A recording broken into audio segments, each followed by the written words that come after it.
Stress? Pas content? Timide?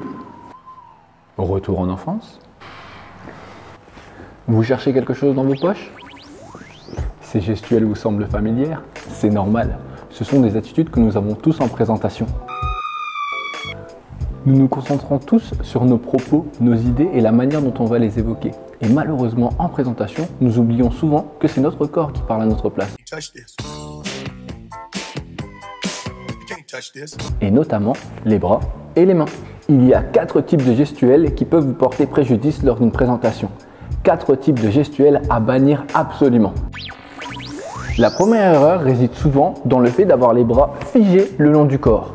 Votre auditoire, dans ce cas-là, peut penser tout simplement que vous êtes figé, crispé ou tout simplement en stress. Il y a des gestes qui cassent la communication et avoir les bras croisés en fait partie.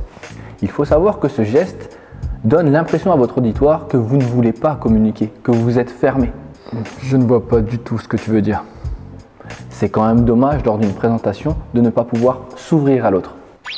Lors d'une présentation, on cherche tous à évacuer son stress d'une manière ou d'une autre. Certains joueront avec un stylo, d'autres oscilleront de droite à gauche et d'autres chercheront leur solution en mettant leurs mains dans leur poche. Ce n'est pas la meilleure solution. Il faut savoir que votre auditoire, dans ce cas, va penser que vous êtes mal à l'aise.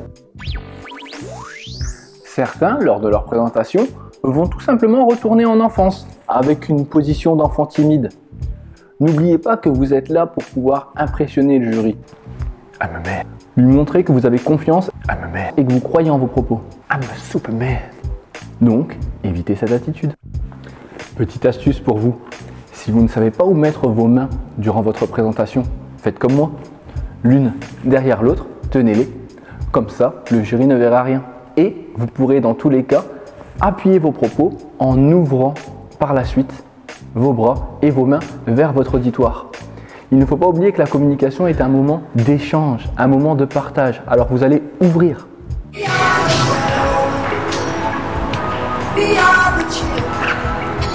Alors, quand je dis ouvrir, je ne parle pas comme ça. N'oubliez pas que les mouvements de bras et de mains vont vous aider à 3 choses. Appuyer, imager et interagir. Un bon moyen de pouvoir convaincre votre auditoire de vos propos.